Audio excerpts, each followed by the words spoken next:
How to insulate your garage, attic the easy way.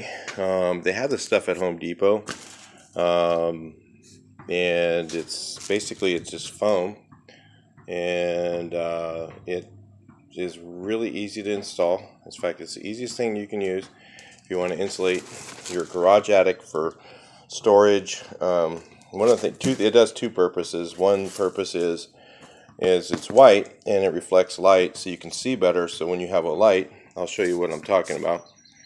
This is basically, they have 1/2 inch. The cheap one is like $7 for a piece.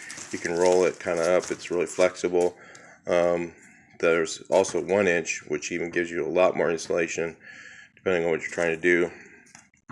But this is, I just use the 1/2 inch one because it works. It's cheap and it kind of just knocks the temperature down quite a bit and keeps it from ruining everything that's in your attic. So basically what you have is in your attic you're going to have these, your rafters, okay, up in your ceiling.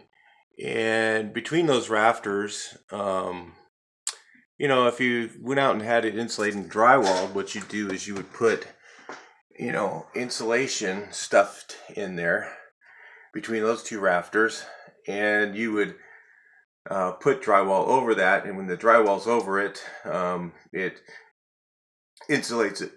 If you just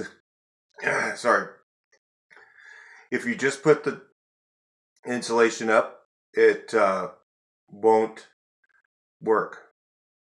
It has to have the drywall over that to keep everything inside from coming through.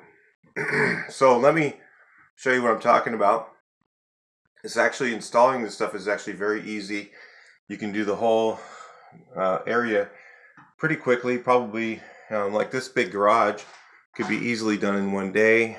You want to start in the morning pretty early when it's nice and cool, and hopefully you should have a fan. Oh boy, I don't even have a vent in here.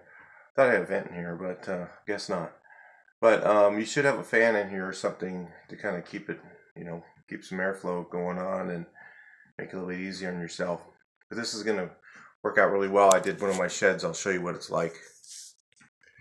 So basically all you do is you cut these pieces of this stuff a little bit larger than the area. So if this is, say, 9 inches, and you don't have to cut it perfectly or anything, you can just, my cuts are terrible. Look at right here, it's kind of wide. The tighter it is, the better. And then you just push it into place, and that's it. It stays by itself. You don't have to do anything to it. You don't have to staple it. You don't have to do anything else. Just push it in place, and it'll stay there. If you do have some issues with that, what you can do is you can take a stapler with some long staples in it and staple through this. But normally you don't have to do that because the stapler won't go all the way through the wood.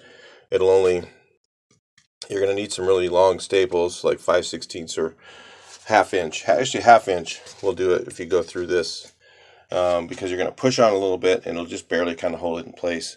So that's how you actually put insulation in your attic when you're putting your stuff in there, and then you get this nice reflective stuff on your walls, and it actually cools it down quite a bit.